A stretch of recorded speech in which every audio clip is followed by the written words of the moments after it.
When did you say, hey, I think I could make money doing this?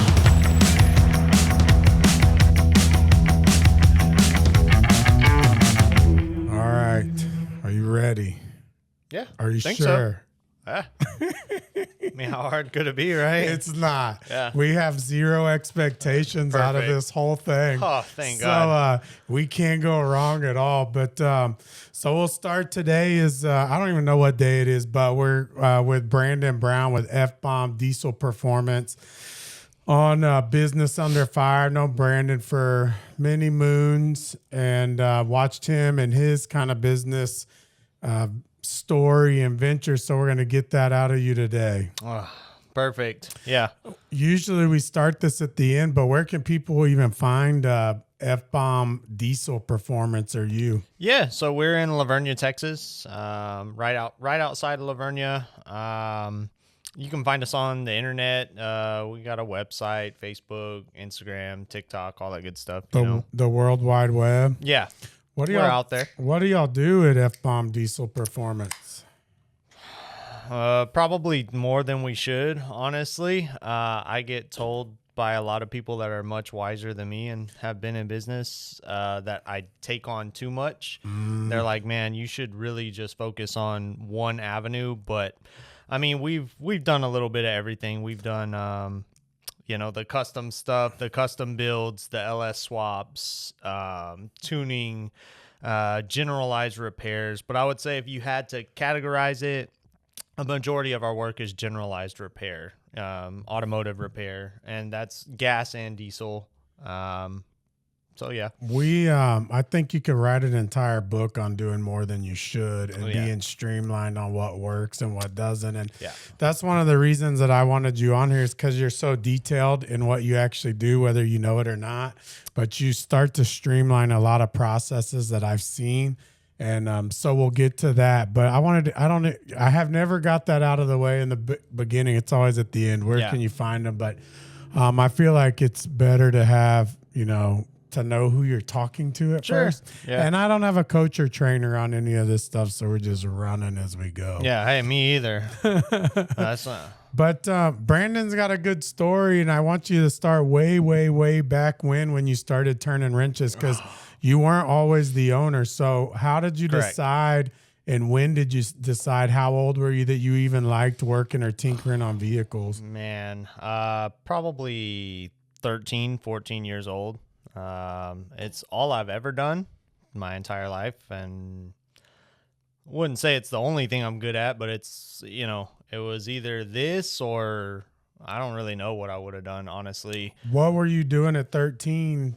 Who were you helping? Or my uncles and my grandpa, whenever I would go for the summer to Comfort. I have a lot of family in Comfort. I would go stay with them, and that's what they would do after their day jobs. They would come home and they would wrench for like people in Comfort, because Comfort was, obviously it's bigger now, but it was super, super small back then. So they would do a lot of odd jobs here and there, and I would go into the shop and help. And I kind of was like, that's kind of cool, And you enjoy turning wrenches on cars at that time? Yeah, I mean, I still do enjoy turning wrenches, to be honest. Whenever I'm able to go out, that's my favorite. We're Monday through Thursday, so our hours are kind of a little bit odd. We're Monday through Thursday, 7 a.m. to 7 p.m.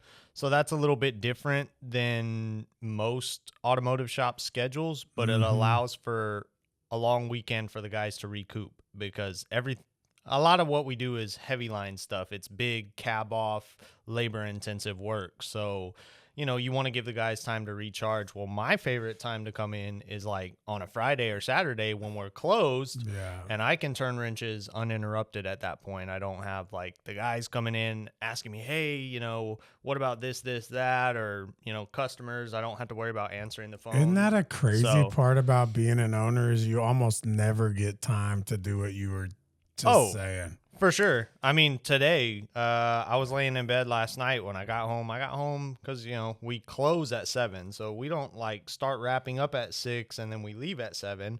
We close at 7. So we close, then we've got to pull the cars around to the back, lock everything up. So by the time I'm getting home, it's usually almost 8, right?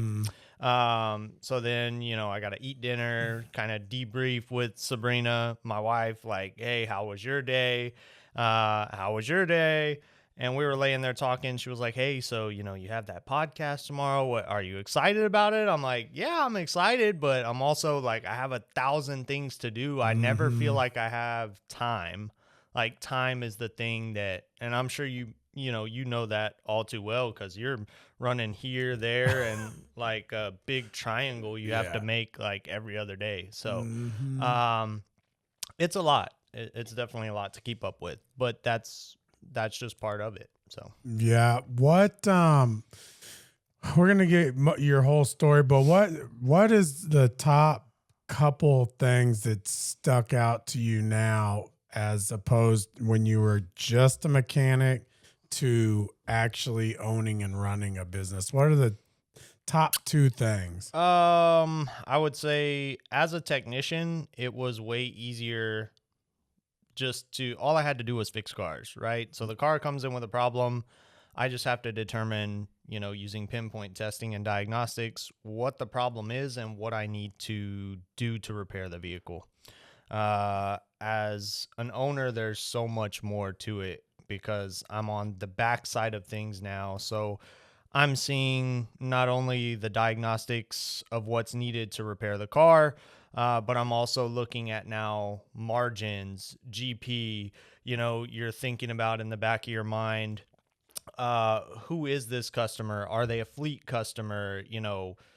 Discounts, things like that. You're seeing the full, I guess, backside of it. Customer service. Yeah. As a technician, you don't have to worry about any of that. Yeah. You diagnose the car and then you turn in your report, and then it either gets approved or declined, and then you're on to the next one. Whereas the owner, it's like you're seeing the full circle all the way through the process to quality control, like where before it leaves, I look it over and I make sure it's going out the door as something that I want, our name on. I'm proud to put our name on and say, yep, that's it. We're going to get into that too, because we'll talk about you buying F-Bomb, where that came from, the previous owner's kind of beliefs on the quality. And what I've seen with y'all guys carry on is just absolutely no compromise in quality, which is crazy because the dude that owned it before you is like a stickler and the most meticulous dude for sure you'll ever meet. And then when people ask me about F-Bomb now, they're like, well, is Chet there? I'm like, no, but y'all have maintained the highest standard of, I guess, excellence and service. And some might even argue it's higher than what was going on before, which would be a very hard pressed argument. You have to, I think, especially today with what's going on in the automotive sector altogether, the cost of vehicles is nuts, right? Oh. So so we're seeing an uptick on our side of repairs that didn't used to be approved when I was a technician. We weren't fixing like oil leaks and oil pans and this, that, and the other. People never really cared. They would just let it leak oil until it got to a point where they're like, I'm just going to trade it in. Like, I'm not going to do those big oil leak repairs because I'm going to trade it in. Well, now it's like, I'm not starting that cycle over again. Yeah. Like, I don't want $100,000 truck with the interest rates that are out there today. So we're seeing a lot more of people willing to, you know what? That's an expensive repair, but it's still a lot better for me in my situation to repair the vehicle and I have a paid off vehicle versus buy a new one. So we've been I think we've gotten busier with that. That's a good observation and point to make that I would have never thought of. Yeah. So you turning wrenches basically as a kid. Yep. You skipped the bicycles and went straight to cars and trucks. Yeah. And you went to high school. Where'd you go to high school? Lavernia. Yeah. And did you have any college, or you stayed out of that?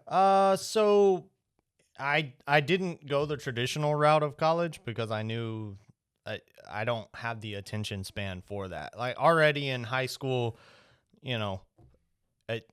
it wasn't my favorite thing, right? Yeah. So I had a job while I was in high school. Whenever I was 13, 14, I got a job down the road. Construction company gave me a job, and I would do whatever they needed, like manual labor, lay grass. We would go put like siding up at gas stations, like whatever. I would go on the weekend and make, I don't know, 150, $200. And to me at 13, 14 years old, I was like, sweet, I'm rich. Yeah. So I did that, and I kind of like wasn't really into school. So I had this cash. So it's probably frowned upon, and I wouldn't say like kids don't do this, but I would happily pay people like, hey, can you write this essay for me?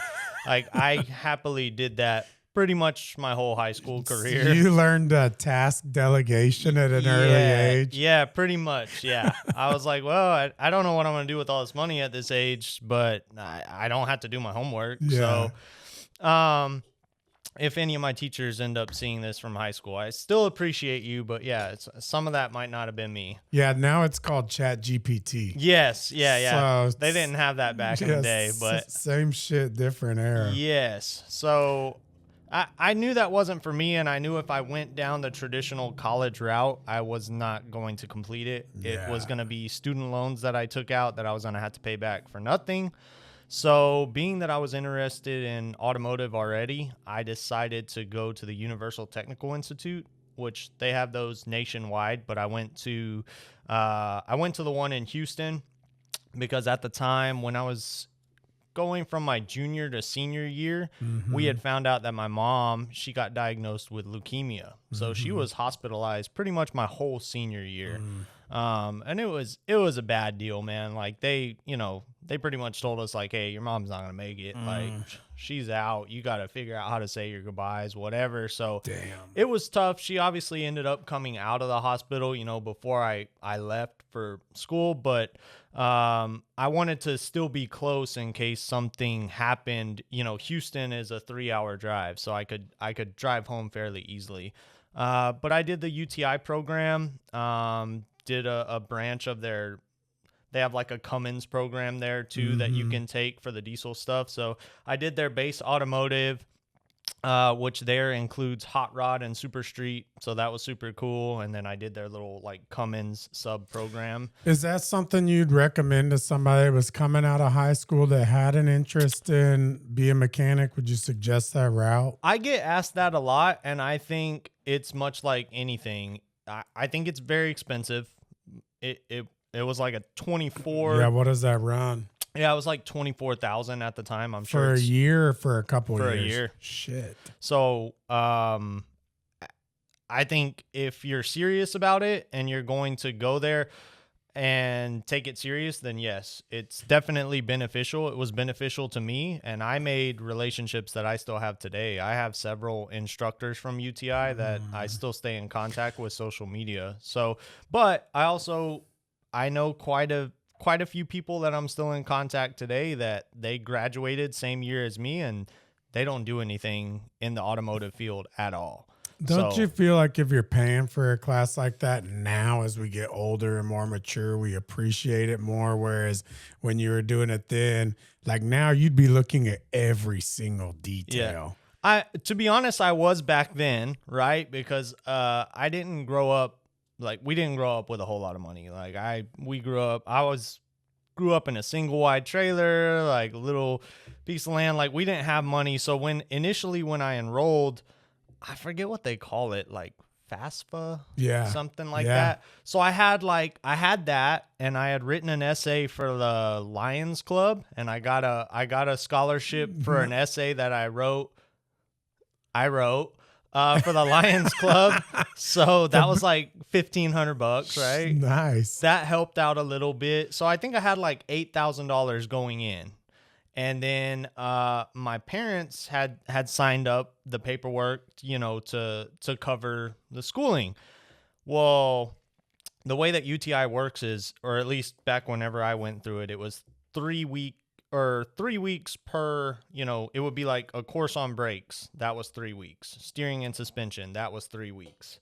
Well, about my second or third little I guess they call them like blocks. So during my second or third block, they called me into student services and they were like, "Hey, got some bad news. Your parents' credit, like they didn't approve them. So we either have to open you, like you're going to have to fund the rest of this, or I guess you pack your stuff and go home." So at a pretty young age, I was like, well, I don't want to go home, you know? So I signed up, I got approved, and through like Sally Mae, I was in that vicious like Sally Mae thing. And Sally Mae that doesn't go away. Yes. Yeah. Thank God, like I got through with it, you know, pretty quickly. But yeah, I signed up. So I took it very serious because, you know, right from the get go, I'm like, oh my God, I already have all this debt and I'm 18 years old. You know what I mean? So I took it serious on my off days. It was kind of cool because UTI does help you with job placement.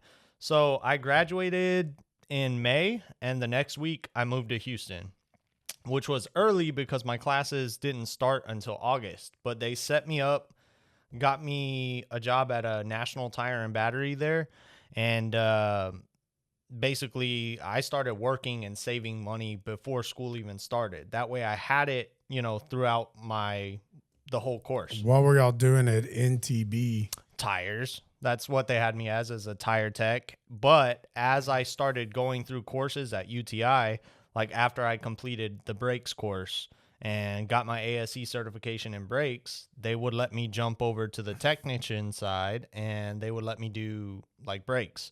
And after I got my steering and suspension and I got my ASE in that, they would let me jump over and do alignments. So it was kind of cool because I only got paid like, I don't know, $4 an hour. Yeah. And then everything else was commission based. So if you would do a set of 4 tires, you would get like $6. Yeah. Well, as a tire tech, if you would do an alignment, you would get like $17. So once I learned how to do alignments, I'm like, hey, I'll do all the alignments, because some of the technicians on their side, they didn't really enjoy doing them. You know, it was a pain for them. And I'm like, hey, you know, do you want to do that alignment? I'll take it. Yeah. So I would just knock those things out. But yeah, I think it is what you make from it as far as UTI or any technical school. There's a lot of other ones. There's like WyoTech, St. Philip's in San Antonio offers one. I think it is what you want to take from it. So I do know people who graduated with me and, you know, might not have taken it as serious and they didn't do anything with it. So you can totally graduate. You can get the little certificate of completion and not know a thing. But if you take it serious, you can definitely walk away with a lot of knowledge. So on my off days when I did not have work at NTB, if it was a course I was struggling with, or I felt like, you know, maybe I really wanted to drive home a point, I would take the morning class and I would also sit through the same class I just sat through in the evening. So I would double course it. But that's the kind of shit it takes, you know, to understand stuff. Sometimes I don't get stuff the first read. I feel like I got to study more than most people to get stuff taken care of. And I'm a hands-on person, so I might not get, let's use brakes, for example, on the first round. Sure. But then the second or third round, I'm going to get them better than anybody. Yeah. But they cram stuff down your throat trying to learn on stuff like that. It's a pretty quick time span. 3 weeks sounds like a lot, but that's not really a lot to cover everything, you know, about brakes, because there's not just the hydraulic side, there's the electrical side. Like with today's vehicles, parking brakes are electric. So it's not just as simple. There's service modes. You got to make sure you put stuff in. Like you can try and do a brake job and screw some calipers up pretty quick. I'm going to get into that later on how much technology on the car has changed just in your 20 years of doing this. But it's, I mean, you almost have to be a computer engineer now. Yep. But so you get out of your technical school and you work at NTB for a while. And then where do you go from there? So whenever I left technical school, you know, I obviously there wasn't any NTBs at the time back in San Antonio to transfer to. So whenever I came back, I moved back home. At that time, my parents were going through a pretty like ugly divorce cycle deal. So I moved back home, wanted to be there for my mom, my brother, and my sister. It was this whole deal. And I got a job there in Lavernia at the dealership. At the Chevy Chevrolet. one, right? Yep. Yeah. So that's where I started my official career. At that time, whenever I was going to UTI, I was able to take all my ASEs while I was there. What's the ASE for people that don't know? That is like the Automotive Service Excellence Association. And we are, not only am I just ASE certified, but us as a shop, we are ASE Blue Seal accredited. So what that means is we don't just have certifications for our technicians in the shop. Myself and my office manager, Nate, we're certified in service advising and parts managing. So to have that, you have to have 75% of the people in your shop have to be ASE certified. So a majority of our guys are. And it's not a must. Like, everybody has their views, right, on it. So I know some people who are like, oh, it's just a test that you take. Mm-hmm. But take it then, Yeah. For me, it's like it's good. It's just good to have. Like, it helps you open doors. It gives us certain discounts.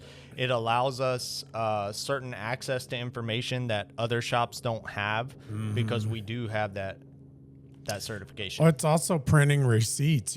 We have this certification. That just shows that the guys are even going that much further to better themselves, which I see y'all doing a lot in your shop. When you get to, I don't even know how to say the name of the Chevy dealership in Lavernia. Kep. I always call it Co-op.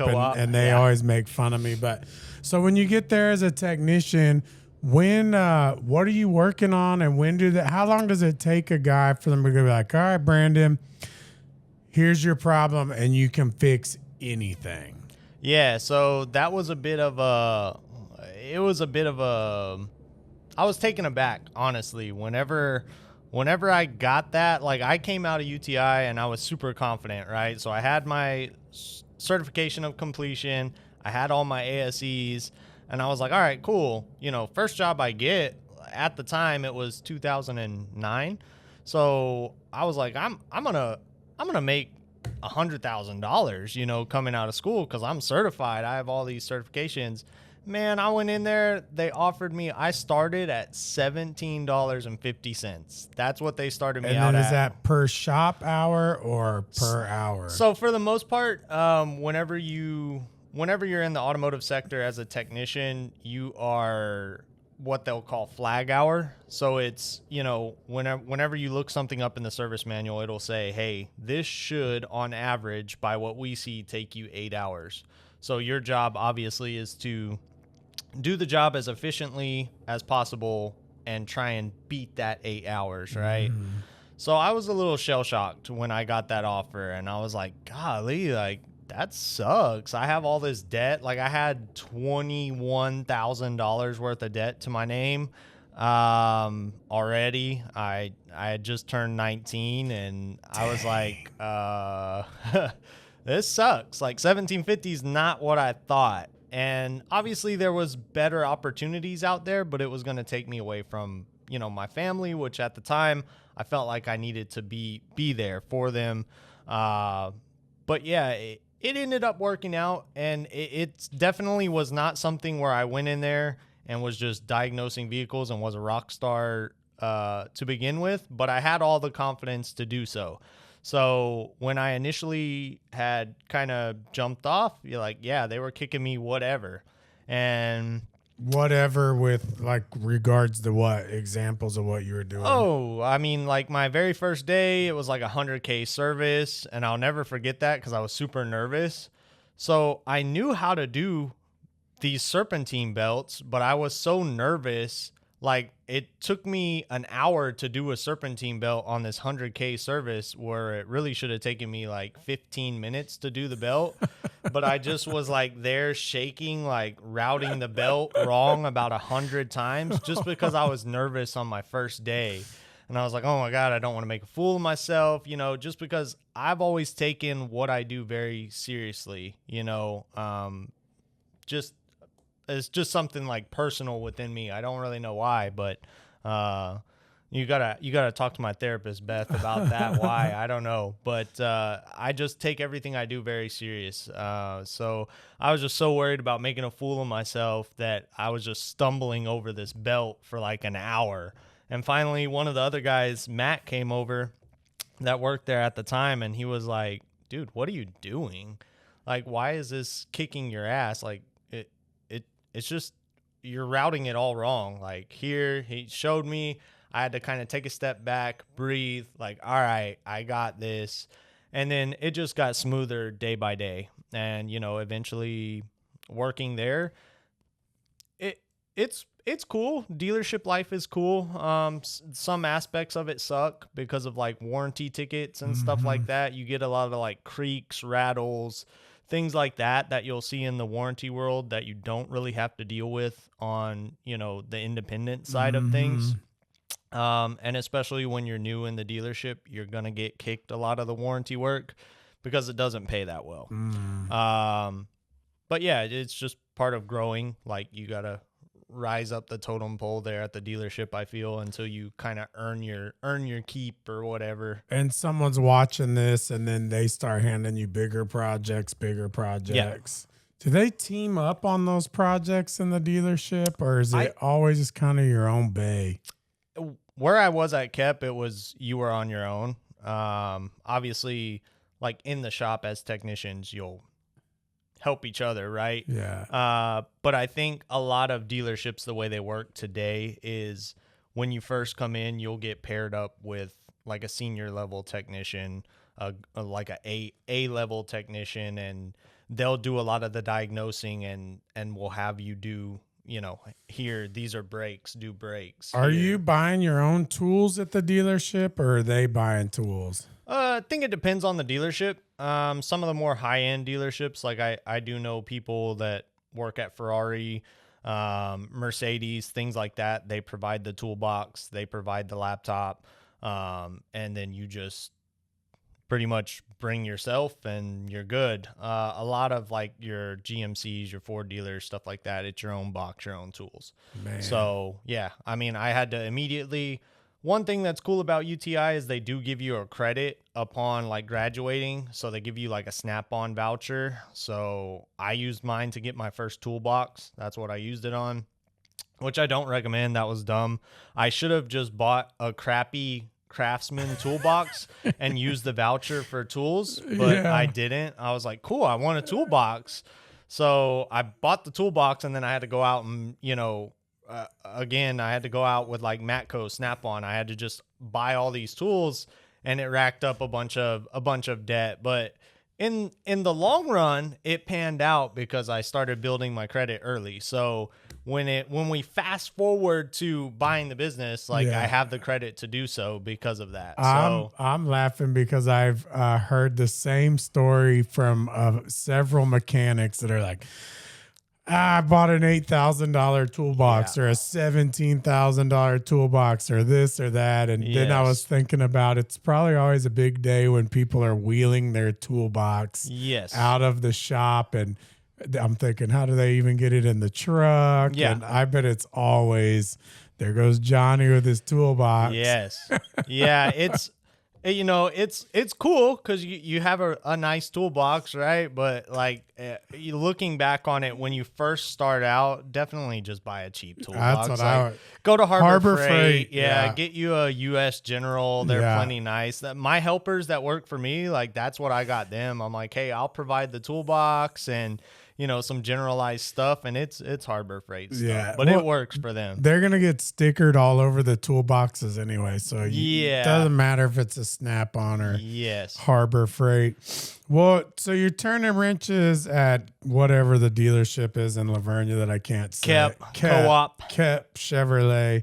And you've been there for how long before you start thinking, man, I might want to start doing something on my own? Well, actually what happened was, so my guy that I had trained under, Matt, he left, right? There was a situation there. He ended up leaving, so I was kind of on my own all of a sudden. So all of a sudden, he was the A-level guy. he left. He actually went to work for F-Bomb and Chet. Yeah. And I was the new A-level guy. So you're the top guy at the dealership. Yeah, it was. Yeah. It's pretty small. That dealership's pretty small. So how old? I think I was 24. So you'd been there like 3 years. Yeah.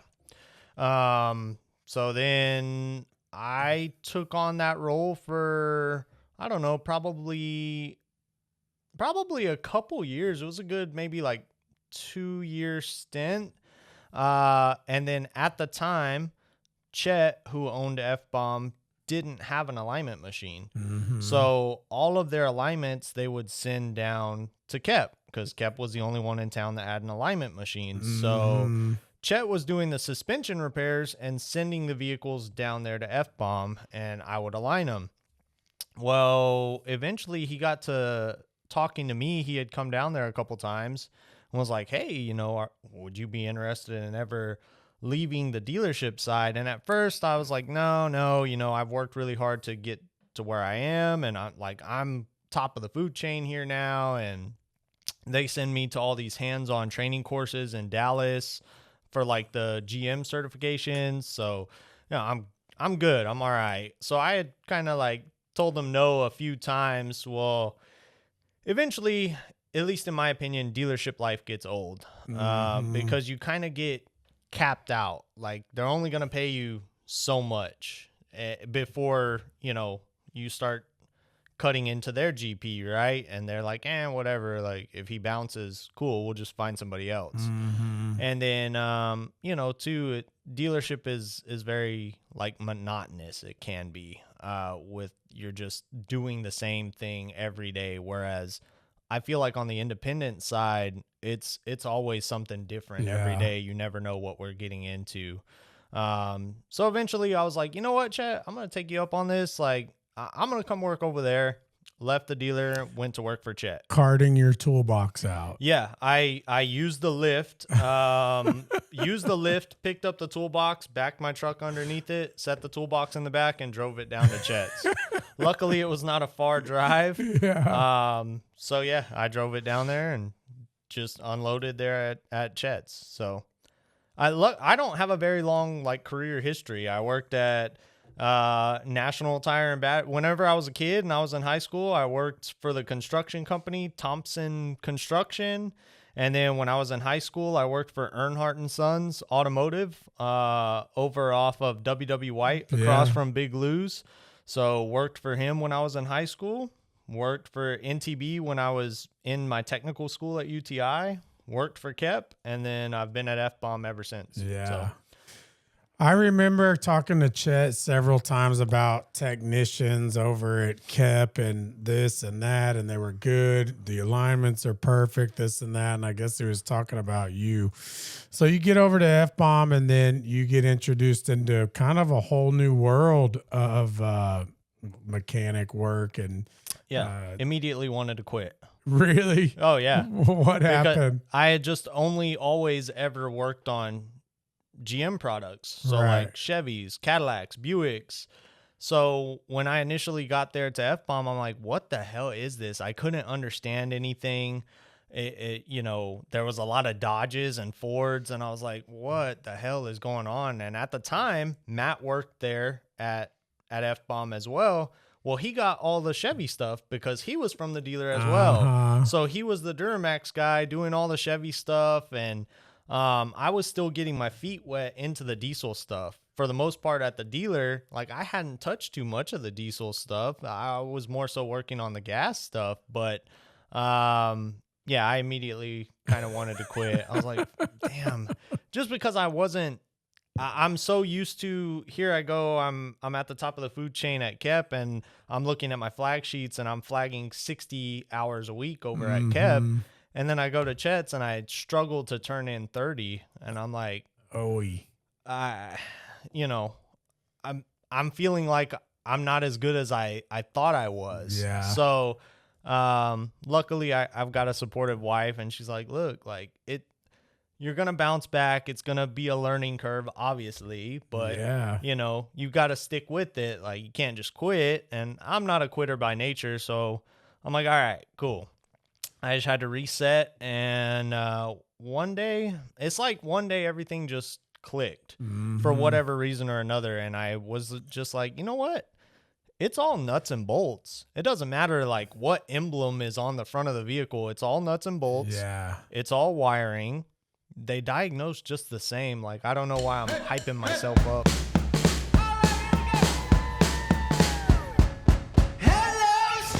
Are you looking for the best bites and coldest drinks in Port Aransas? Come grab a beer and a burger with us at BierHaus, where the patio's always popping and the drinks are always top shelf. We're known for our signature prickly pear margarita, which is a hit, and our burgers are some of the best in Texas. We'd love to see you there. But this is goes back to kind of working for yourself. Does anything ever go to plan? Oh, yeah, absolutely not. Not most of the time. No. And so this is, I mean, I've said it before on the podcast. I didn't even know how to work a camera or computer or any of this shit. And Yep. A guy, Daniel, that does a bunch of stuff, come set it up. And then it's like, all right, you're on your own. So Yeah. I have to Google everything. And For sure. but it is what it is. But you were talking about getting into all the other different cars. You were a Chevy guy, so you worked on all those things, and then you're starting to learn all the other vehicles over at Chet's place. And how long did you work on this stuff before you and Chet? It was a couple years, wasn't it? Oh yeah, I was Chet. So then at probably a year after I had started with Chet, Matt left Chet's. So then I kind of again transitioned into the role of like, all right, I'm going to slowly become the number one guy here. Like, I'm going to be the go-to guy. And at one point it was super touch and go. Like, I was the only guy he had. Like, there was one point, I don't remember what year it was exactly, but I was the only guy working there for like 8 months.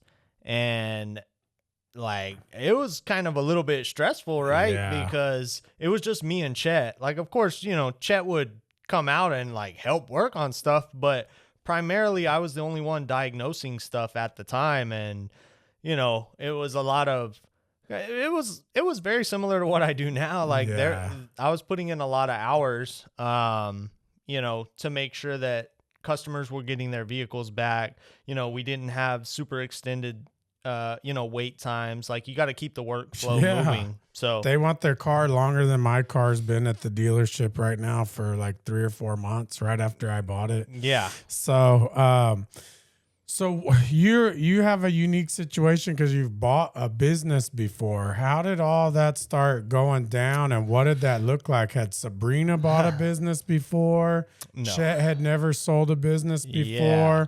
And I remember I had bought and sold a couple businesses, so I had talked to Chet about some of this stuff, but not in any kind of detail. They can't tell you what's going on, you know, and so it was just kind of general questions on stuff. So what did that look like on your end? Yeah, so I had been there about almost 7 years, I would say, with Chet, and I was about to turn 30, so I was 29. And I was clashing a little bit with the guy he had as office manager at the time. Oh, yeah, like, yeah. I was telling Chet, like, hey, dude. It's CJ?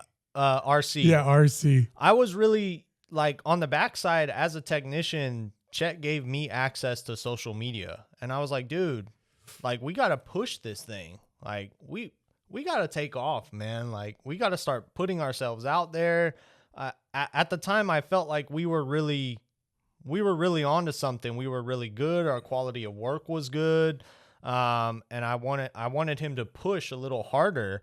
And I love Chet to death, but he gets very comfortable. Yeah. And he's like, he kind of like got in his own head about like, how much do I really want to push? Yeah. Because then we're going to have to do other things. And at the time, RC was really against pushing. Like, we know that he was not down for it. So I kind of told Chet, like, dude, I'm getting frustrated because like, I want us to grow. Yeah. I want to help us grow. I want to help you grow. So like, let's do this thing.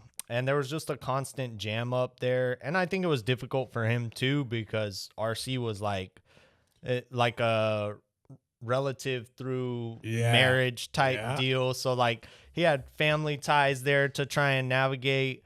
But it just got to a point where I was coming home super frustrated about it. And I told Sabrina, like, you know what? Maybe I should just do something for myself. So, she was very, the Dunkelbergers. Mm-hmm. She works with Dana and Tyler over there at Reliance. She was very, very savvy on setting up LLCs because they have multiple avenues of businesses over there. She was like, let's set you up an LLC and just start doing side work, like for people that don't. Obviously I never took work from F-Bomb, like that's not who I am. But I had certain people that I knew through like drag racing and things like that where, I would do certain jobs just in my garage, cam swap or whatever it was. I would do it there in my garage at the house. And it got to a point where I was like, you know what? Like, I think I can do this. So I started approaching Chet. And I'm like, hey, have you ever thought about selling? And he's like, well, yeah, of course. That's the goal, right? The goal's the exit. Like, I think for the most part, at least most business owners that I talk to and network with, their money is made on the exit. Well, that is, I'm reading a book on that right now, and I think that a gigantic portion of business owners' money is all made on the exit, and that's where we're trying to change that right now, because it just, it's money in, money out. And there's a book called Profit First that I'm reading, and dude, I mean, we're here, one, because we like work and we have to have a job, but two, we're here to make money. For sure. And we keep investing all of our money into our business. And it's like, all right, we got stuff that we like, right? But at the end of the day and at the end of time, we got to take care of us first. So we're working on, pulling money out for us. And it's going to take a while. We have a meeting on it on Monday, but you're hitting the nail on the head with the exit being typically the most money an owner is going to make is on the exit. Yeah. Which is kind of sad. Yeah. Because you could go run an automotive shop right now and make a great living and not have very much stress at all. Oh, 100%. And so that's one thing that I'm working on right now. If you're looking for the best Tex-Mex in Lubbock, Texas, look no further than Miguel's.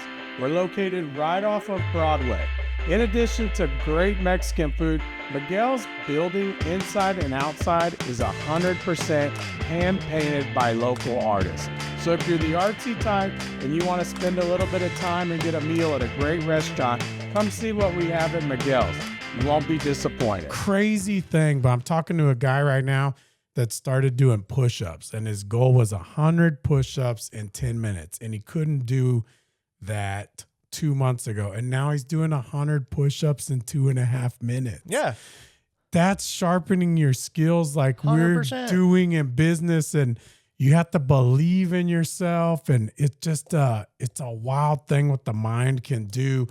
Taking a dude at 19 that was at, mechanic school to owning a damn business. It doesn't happen overnight. Yeah. But this is training and sharpening iron and stuff like that. But so off on a nice tangent, but Brandon was talking about him buying F-Bomb and how that works. So Sabrina helped you set up an LLC. Helped me set up the LLC. I started knocking out little jobs here and there, just doing them out of the garage, like I said. And then Chet's not wanting to grow.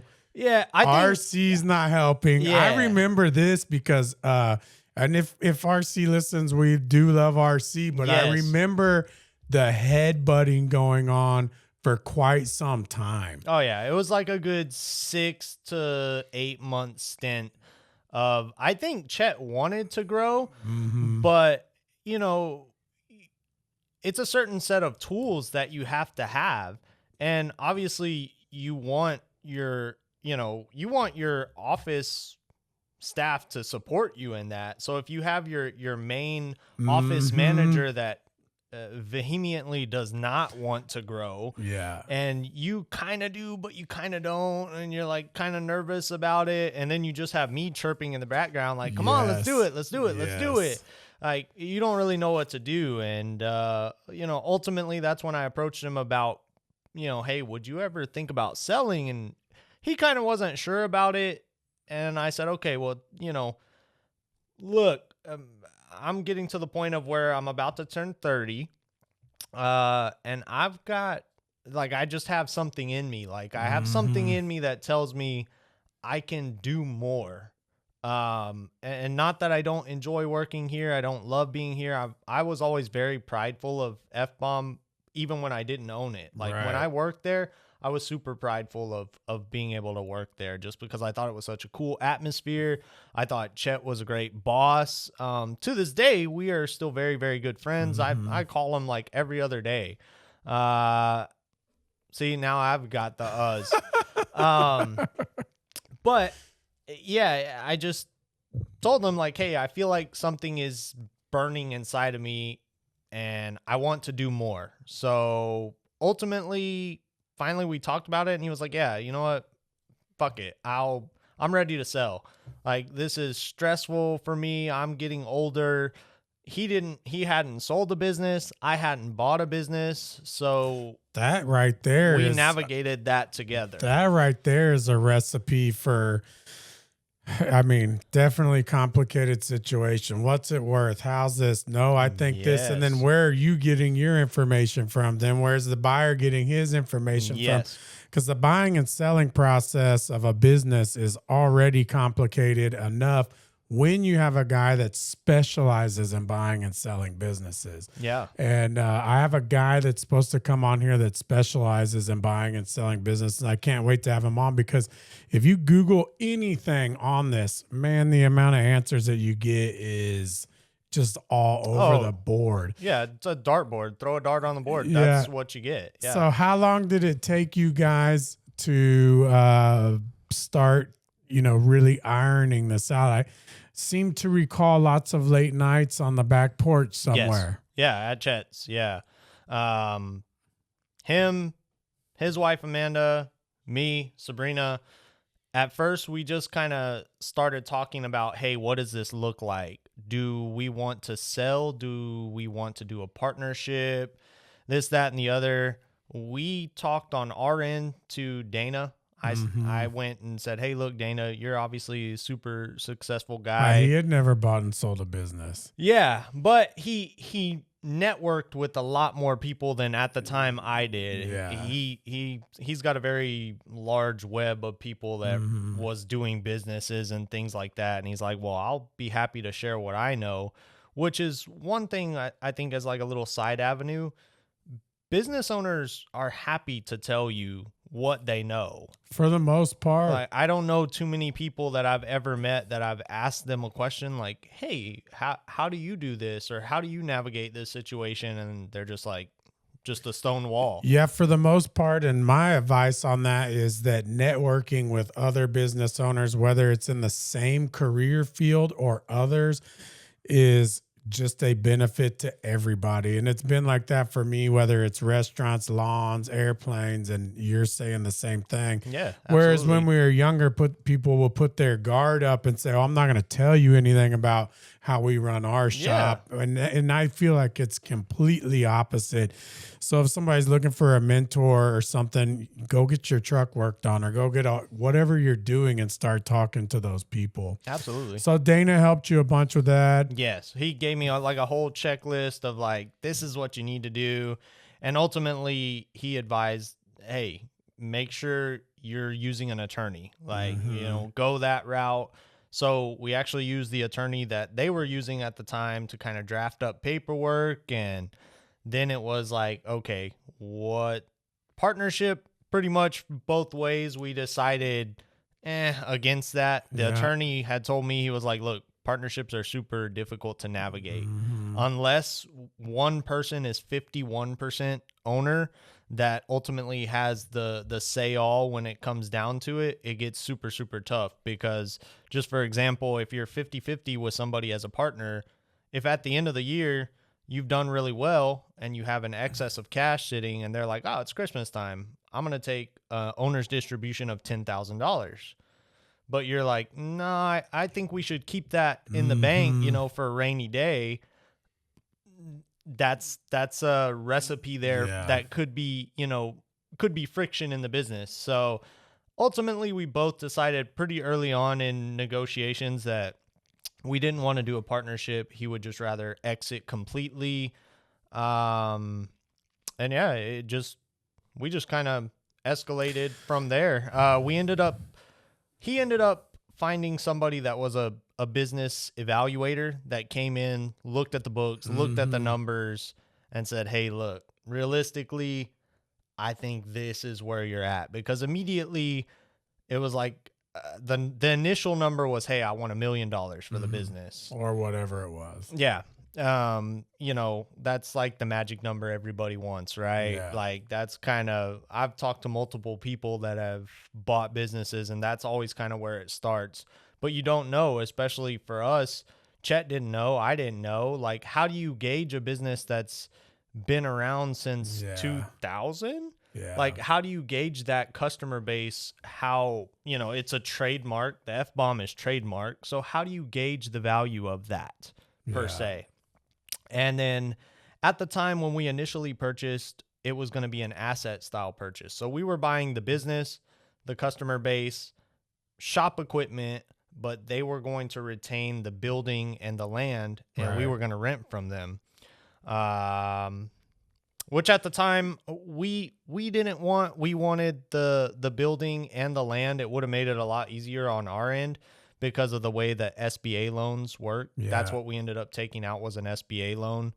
We could have gotten a better deal on the rates if we would have included the land and the building. Banks like real estate. They do. Yeah. They want something in case, because statistically businesses tend to not work out because a lot of people don't know how much work is on the backside of all the glitz and glamour, right? Yeah. It's cool to wear the shirt and to have the owner label and, but there's a lot of work behind that the people don't know. That's motherload. Yeah. It's like, how much can you handle? We're going to stack that on there. Yes. Yeah. You have to be, I think, very mentally fortified to be able to run one business, much less somebody like you who has multiple businesses, multiple restaurants going on. Like, hats off to you. I don't know how you do it. And then on top of that, you've got kids. So golly. And I don't have kids.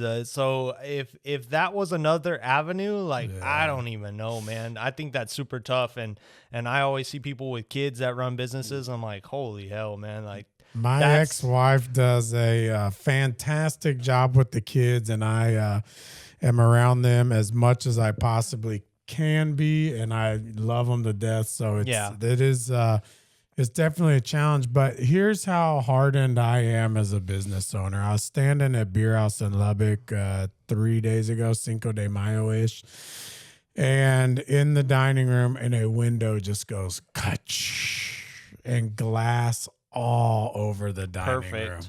And I just looked and I go, another day at work. Yeah. And that was it. Yeah. And it's taken, so many years, because years ago I would have freaked out. Yeah. Why is this gone? I was just like, all right, who's going to the hospital? Yep. And then can we get that boarded up? And then make sure the GM knows that it's time to get a new window tomorrow. Sure. That's it. Yeah. And other people would be crying, and it's just solve that problem. Let's go to the next. Yep. And so the window's already fixed, and the problem is gone. Yeah. It's just a pain.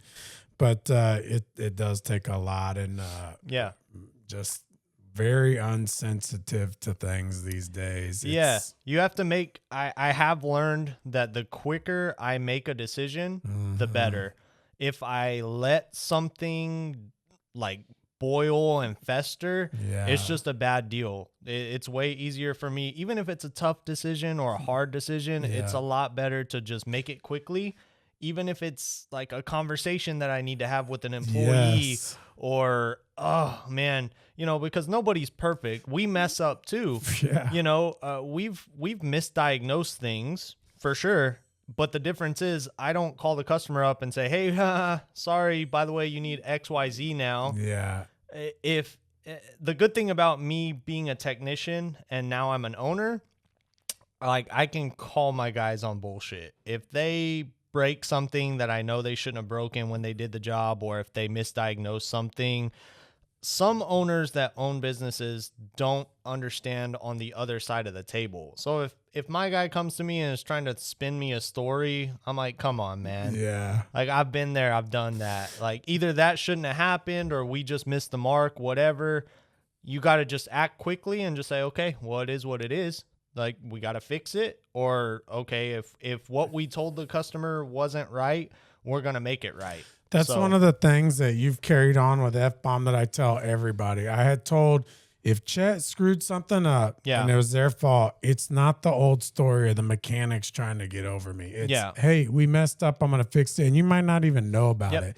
And you guys have continued that on. So anybody that's worried about a shady mechanic or any of that, no. F-Bomb's going to shoot themselves in the foot before they're going to lay it onto you. And 100%. You've carried that on really well. And it's, they'll learn that after they let you service their vehicle a few times because, trust takes a little while to earn.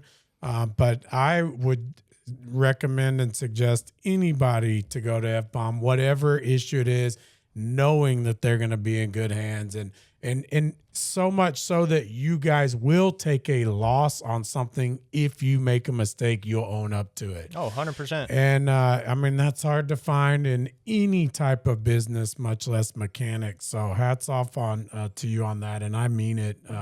And it's been like that since it started. So for me to see the transaction that's gone through, that's one of the top things, and just keeping the quality up at such a high level with you guys has been awesome to watch. So carry on again with the transaction. You guys got an SBA loan. So if anybody's looking on how to buy a business, guessing you bought it with the wife. So you have a woman-owned SBA loan. You get better rates that way. And an SBA loan is going to take forever. How many months did it take you to go through that? Yeah, it was a good 6-month stint because it's just never ending on what you need to provide to them. Yes.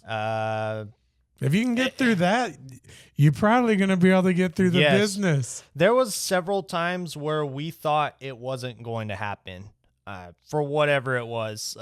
Initially, the numbers that we were talking when we initially approached the SBA to whenever they went through the books, and they wanted one thing after another. We want this year's tax statements. We want last year's tax statements. We need to see the owner, we need to see the owner's basically like his, I don't even know what they called it. They want everything. Like not what he was paying himself, but like,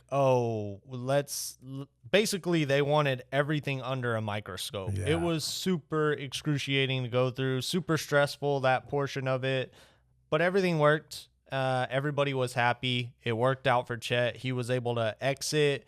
And now he's kind of like, I always tell people, they're like, hey, what's Chet up to? I'm like, oh, he's kind of semi-retired. Like he took a brief stint off and then was like, man, I'm bored. Now he's sitting around at home and he's bored. So now he started his own powder coating company, and it works great for us because he's right down the road. So now when we need stuff powder coated, I can send my parts runner, hey, drop it off. And, he expedites us like, hey, I still have a good relationship with F-Bomb. So let me get these parts blasted and coated for them and get it back to them. So it's a beautiful thing.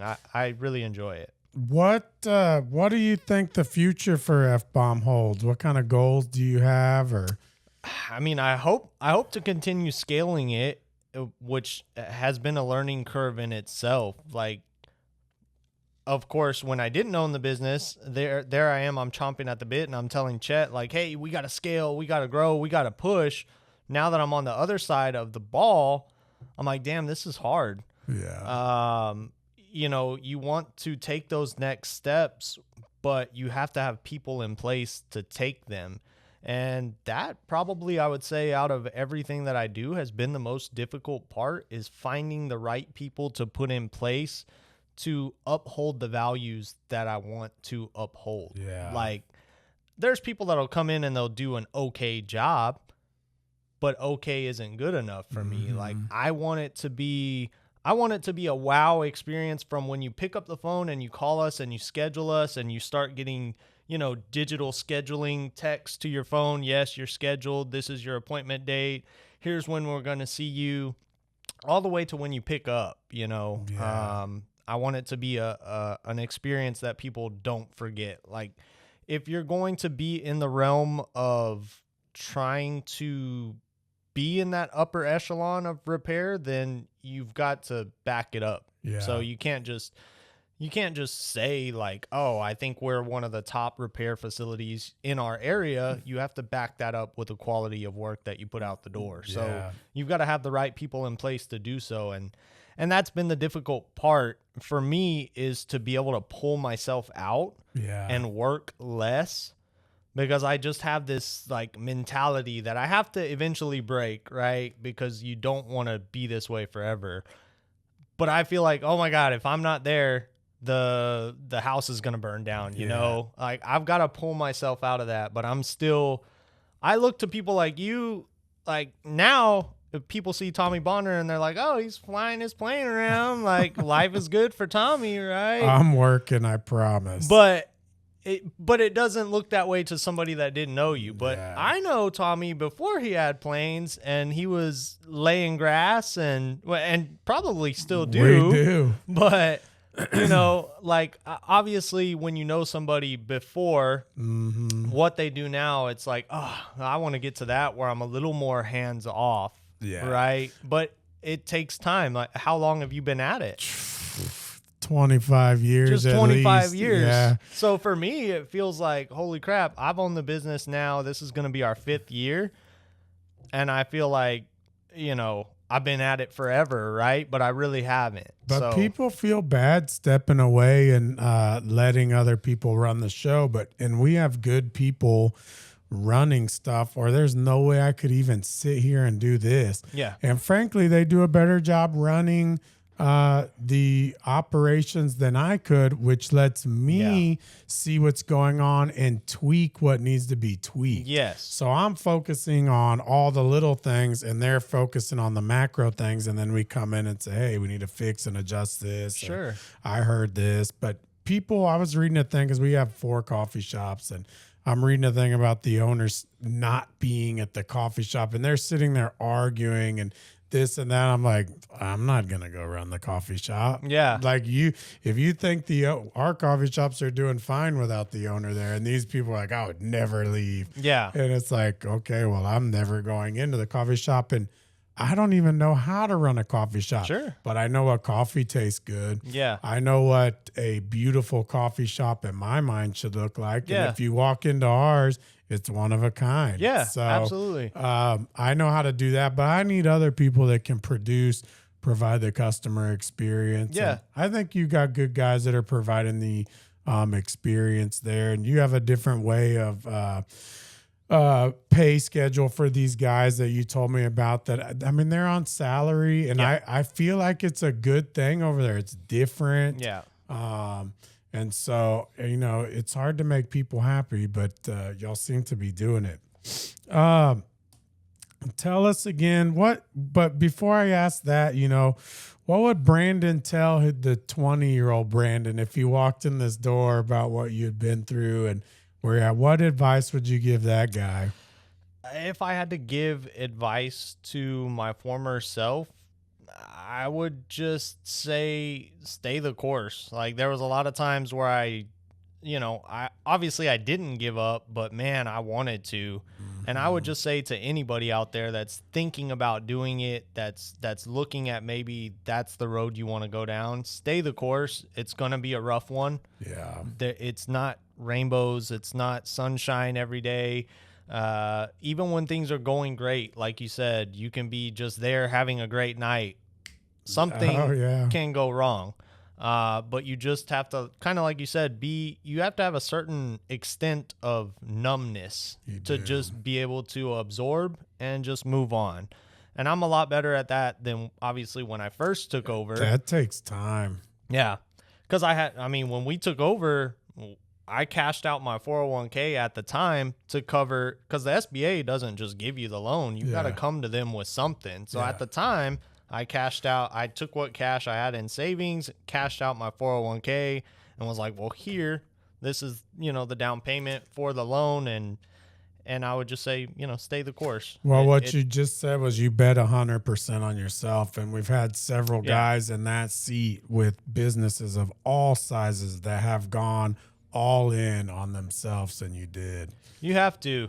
If you have something that you truly believe in, you have a vision that's there in your mind, you can't be like 50-50. You can't be half in, half out. You've got to be 100% in your mind. You have to be delusional. I tell people I have a certain level of delusion. Mm-hmm. Even if they look at me and are like, oh my God, what are you doing? In my mind, it's already worked out and I've already succeeded at it. Yeah. So I might still be going through the steps of making that happen, but in my mind, it's already a done deal. Yeah. I've already locked it in. It's done. And, I'm moving forward to the next goal. And we're going to make it work. I might not know how to do it, but we're going to get it done. 100%. Or I don't know yet, but I'm going to figure it out. Yeah. But it's like that even from changing a freaking brake job. Yeah. You had no clue. And I think we just talked about the guy doing the push-ups right now. Yeah. I'm going to do 100 push-ups in 10 minutes. The flip you are, bro. Yeah. And in his mind, he's already done it. And in 2 months, he's doing it in 2.5 minutes. Yeah. Exactly. And that's a good analogy on a business. You don't know how it's going to happen, but if you can see it through to its completion, you're going to get there. Yeah. I mean, I didn't know how to run a business, and I still wouldn't say that I'm this expert or anything. Honestly, it's an honor to sit here and have somebody ask me like, hey, what are you doing? Like, some days I don't even know. I know. But it all seems to work out. And we learn every day. Oh yeah, that's every day. You can't stop learning working on yourself personally, your personal growth, and then professionally. Yeah. Definitely investing in training is great. So on your personal side, keep growing. On your professional side, whatever it is, we go to training all the time to stay up with today's technology. So yeah, super important. Well, we're gonna head to the beautiful Burnt Bean in Seguin. That's all. I'm ready. I'm hungry for lunch again. They were nice enough. They only have sweet potatoes on Saturday, and they make their own marshmallows. Yeah. Well, they threw one in the oven for me. I'm excited about that. The other day. But Brandon, tell everybody else again where they can find you one more time. Yeah, you can find us on social media. We've got F-Bomb Diesel Performance Facebook. We're on TikTok. We're on Instagram. Our website is www.fbombperformance.com. You can look us up on Google. You're easy to find. We're easy to find. Yeah, we're right there in Lavernia. Our phone number is 210-365-5059. We're located at 128 South Parkway Drive in Lavernia. Tommy knows. I don't know if that's good that he knows, but he knows. I don't have y'all's phone number saved. I have a few numbers from years back that I just remember. Yeah. And I guess I've shipped stuff, and it's crazy that I know that address. Yeah. But also when people ask me where to go, I could just tell them that address. So. Yeah. Anyway, well, I enjoyed having you, man. It's my pleasure to be here and hear your story, and we wish you much success. It'll be fun to keep watching. Oh, yeah. Tune in. Let's keep go watching. eat. Let's go.